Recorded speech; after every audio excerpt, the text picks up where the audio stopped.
بەیاننامە ببوونەی کۆتایی هاتنی سەرکەوتوانەی کۆنفرانسی کۆماریی کوردستان دووەمین کۆنفرانسی گشتی دەستەی نوێنەرایەتی یەکێتی لاوانی دموکراتی کوردستانی ئێران لە دەرەوەی وڵات.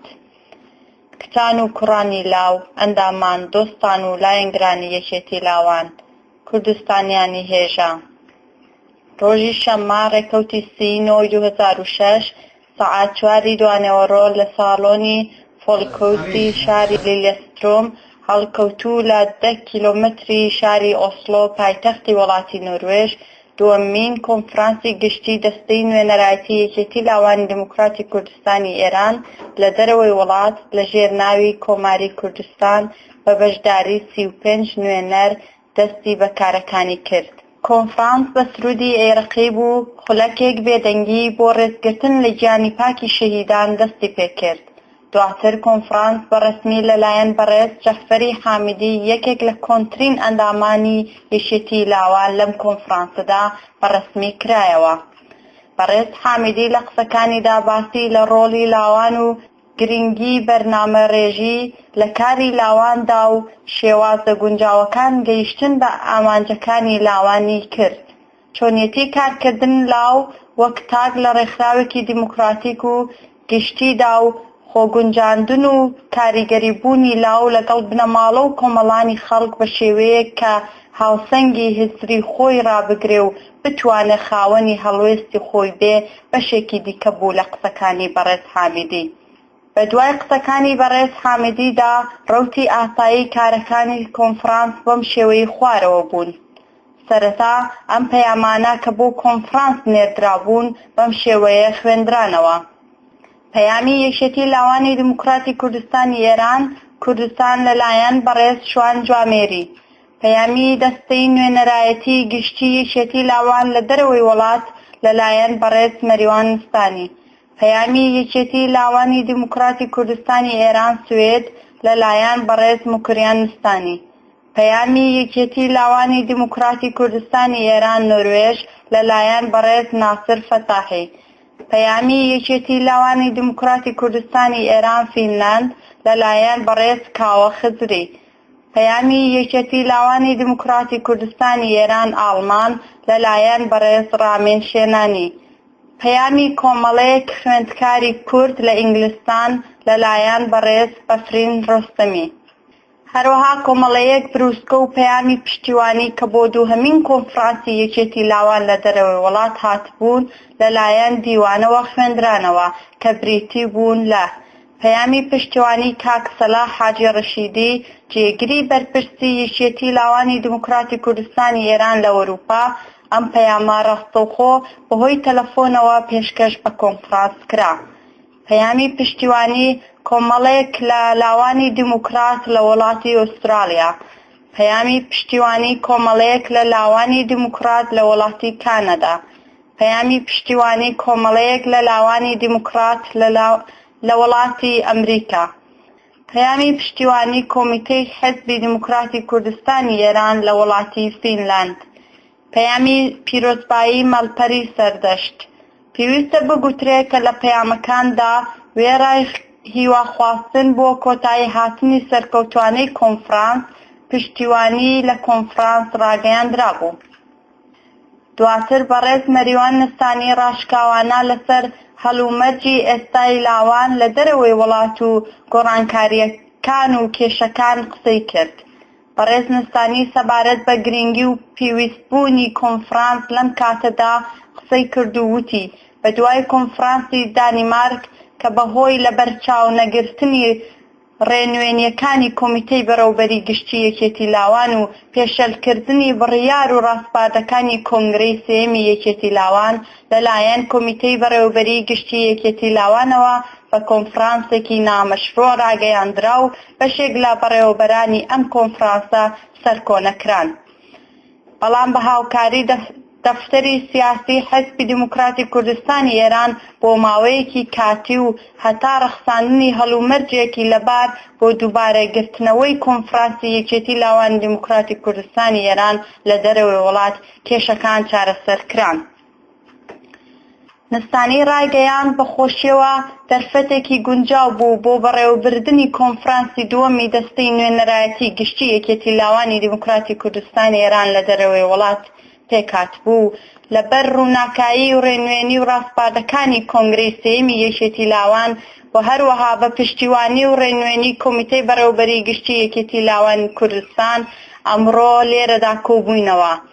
نستانی لە بەشێکی دیکەی قسەکانی داوتی دەستەی نوێنەرایەتی گشتی لاوان لە دەرەوەی وڵات وەک بەرزترین ئۆرگانی دەسەڵاتدار و ناوەندی بڕیاردان لە دەرەوەی وڵات پێویستی بە میکانیزم و مێتۆدی نوێ هەن بۆ کارکردن و ڕاپەڕاندن بۆ ئەوەی بتوانن بە باشترین شێوە ئەرکە ڕێکخراوەکانی جێبەجێ بکە چ لە بواری بەرنامەدانان بوو بۆ داهاتوو کاری لاوان و هەم لە چارەسەرکردنی کێشە و گرفتی کۆمیتەکانی لاوان لە وڵاتە جیاوازەکاندا.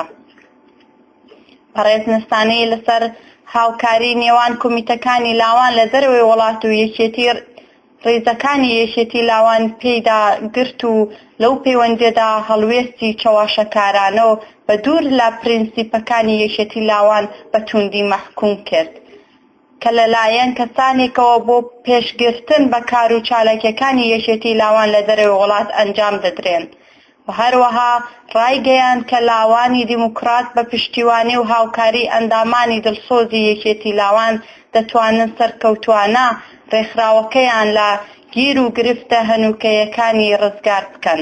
بەڕێز سەلاح عەبدوڵڵاپور بەرپرسی گشتی دەستەی نوێنەرایەتی یەکێتی لاوانی دیموکراتی کوردستانی ئێران لە دەرەوەی وڵات راپۆرتی کار و چالاکیەکانی یەک ساڵی ڕابردووی پێشکەش بە کۆنفرانس کرد و هەروەها لە کورتەباسێکدا ئاماژەی بە هێندێک کێشە و گرفتی ڕێکخراوەیی کرد کە تا ڕادەیەک بەهۆیانەوە ڕەوتی کارەکانی دەستەی نوێنەرایەتی تووشی سستی بووبوون.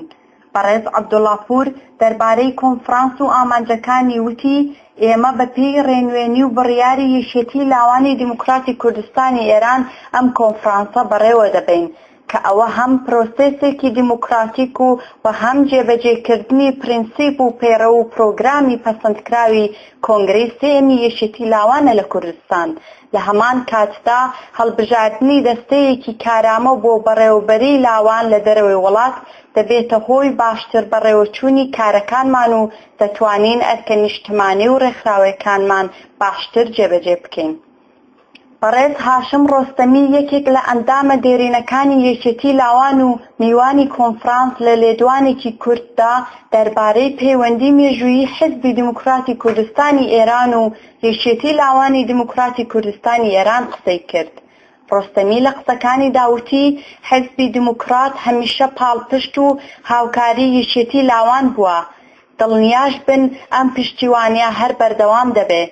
سەبارەت بەم کەم لوتفەی ئێستای بەشێک لە ڕێبەرایەتی حیزب سەبارەت بە لاوان بەڕێزی وتی هەر حیزب یا ڕێکخراوێک تووشی کێشە و ئاستەنگ دەبێت. دیارە کە ئەوە شتێکی نەخوازراوە بەڵام بێگومان چارەسەر دەبێت. بۆیە داواتان لێ دەکەم کێشەکان تێکەڵ مەکەن و بە وریایی لەگەڵ گۆڕانەکان و ئەنجامەکانیاندا هەڵسوکەوت بکەن. بەشی دووەمی کاری کۆنفرانس تایبەت بوو بۆ قسەکردن لەسەر راپۆرت و ڕەخنە و پێشنیارەکان. تەوەرە گشتیەکانی کە ئەندامانی کۆنفرانس چالاکانە بەشداریان کرد بریتی بوون لە پێداچوونەوەیەکی مێژوویی بە کار و ئەرکەکانی لاوان لە دەرەوەی وڵاتدا، باز لە کێشەی لاوان لە وڵاتاندا و میکانیزمێک بۆ چارەسەرکردن بە شێوەیەکی دیموکراتیک کە مافە ڕێکخراوەکانی ئەندامان و کۆمیتەکانی لاوان وەک لە پەیڕە و پرۆگرامی پەسەندکراوی یەکێتی لاواندا هاتووە ڕەچاو بکرێن. چۆنیەتی کارکردن و دابەشکردنی دەسەڵات و لە کاتی کارشکێنیدا سزای گونجاو بۆ مەبەستی پاراستنی پرینسیپەکانی ڕێکخراو لە چوارچێوەی دیموکراسیدا. بەرنامەکانی داهاتووی دەستەی نوێنەرایەتی کە بتوانن کاریگەرتر و چالاکانەتر ڕاستەوخۆ لەگەڵ کۆمیتەی وڵاتاندا لە پەیوەندیدا بێ و ئەرکەکانی بەڕێوەبەرێ. دوای باس و لێکدوانێکی گشتگیر و هەمەلایانە و وەڵامدانەوەی هەموو پرسیارەکانی بەشداران راپۆرتی کار و چالاکی دەستەی نوێنەرایەتی پەسەند کرا و ڕاستپاردەکانی کۆنفرانس لە 12 خاڵدا گەڵاڵە کراون و دوای دەنگ بۆ وەرگرتنیان پێشکەش بە ڕێبەرایەتی هەڵبژاردراوی کۆنفرانسی دووەم کران. بە پێویست دەزانین کە چەند خاڵێکیان لێرەدا باس بکەین. ئەو بڕیارەی کە بە زۆر لە ژێر فشاردا بە کاک ڕەحمانی سەلیمی ئیمزاکراوە بەڕەسمی ناناسین و هەتا ئێستاش لە کەناڵی ڕەسمیەوە بەدەستی ئێمە نەگەیشتووە. ئێمە ئەو کارە بە دەخالەتی ڕاستەوخۆ لە کاروباری تەشکیلاتی یەکێتی لاواندا دەزانین و لە بەرامبەریدا ڕادەوەستین.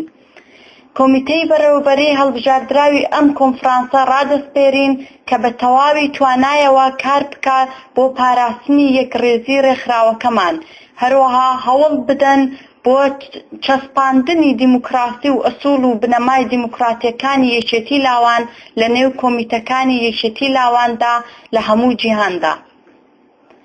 بەشی سێیەم و کۆتایی کاری کۆنفرانس تایبەت بوو بە هەڵبژاردنەکان.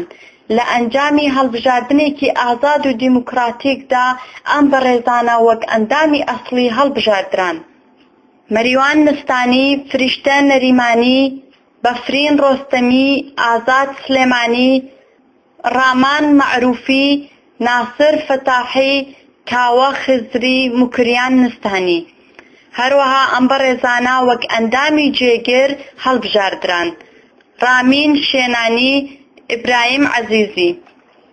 تێبینی بە گوێرەی بڕیار و ڕاستپاردەکانی کۆنگرەی سێیەمی یەکێتی لاوانی دیموکراتی کوردستانی ئێران کە کاک سەلاح عەبدوڵڵاپوور بە بەرپرسی گشتی دەستەی نوێنەرایەتی یەکێتی لاوانی دیموکراتی کوردستانی ئێران دیاری کرابوو، کۆنفرانس بەڕێزەوە ئەو بڕیارەی پەسەند کرد و کاک سەلاح وەک بەرپرسی دەستەی نوێنەرایەتی دیاری کرایەوە. دەستەی نوێنەرایەتی هەڵبژاردراوی کۆنفرانسی دووەم لە یەکەمین کۆبوونەوەی ئاسایی خۆیدا بەم شێوەیە کارەکانی دابەش کرد: سەلاح عەبدوڵڵاپوور بەرپرسی گشتی، مەریوان نستانی جێگری بەرپرسی گشتی و وتەبێژی یەکێتی لاوان لە دەرەوەی وڵات، موکریان نستانی بەرپرسی کۆمیسیۆنی ڕاگەیاندن و برایم عەزیزی هاوکار، بەفرین ڕۆستەمی بەرپرسی ماڵی و ڕامین شێنانی هاوکار، ناسر فەتاحی بەرپرسی کۆمیسیۆنی تەشکیلات و ڕامان مەعروفی و کاوە خزری هاوکاران، ئازاد سلێمانی بەرپرسی کۆمیسیۆنی پەیوەندیەکان و فریشتە نەریمانی هاوکار. دوای نزیک بە 7 کاتژمێر کۆنفرانس سەرکەوتوانە و لە نێو چەپڵە ڕێزانی لاوانی بەشدار لەم کۆنفرانسەدا کۆتایی بە کارەکانی هێنا. سەرکەوتوو بە یەکێتی لاوانی دیموکراتی کوردستانی ئێران، دەستەی نوێنەرایەتی گشتی یەکێتی لاوانی دیموکراتی کوردستانی ئێران لە دەرەوەی وڵات. ئاخیر کە هەڵبژاردن بۆ ڕای دەگەیەنین، کەس لە دەرێ نەماوە؟ لە ڕاستیدا بە شێوەیەکی زۆر ئوسوڵی هەر هەموو دەنەفەرەکە دەرچوون، 8 وەکو ئەندامی ئەسڵی و 2 وەکو ئەندامی جێگر.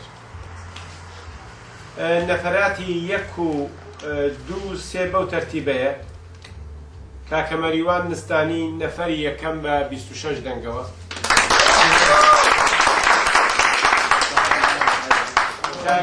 ئازاد سلێمانی نەفەری دووەم بە 24 دەنگەوە، کاکە فریشتە نەریمانی نەفەری سێم بە 23 دەنگەوە. باقیەکە هەمووی لەسەرەوەی 20 دەنگیان هێناوەتەوە.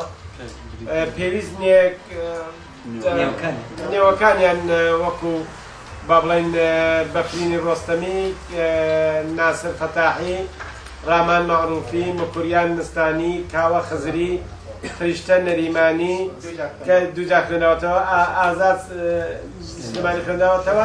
ئەوانە لەسەرەوەی 20 دەنگیان هێناوەتەوە. 2 نەفەریش وەکو ئەندامی جێگر، کاک برامی عەزیزی و کاک رامین شێنانی کە وەکو ئەندامی جێگر.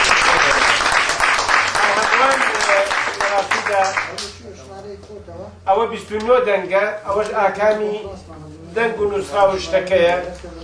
ئەمە دەیدەینەوە تەحویلی یەکێتی لاوانی دەدەینەوە. هەمووشمان ئیمزامان کردووە. کە لەوێ بووین 5 نەفەر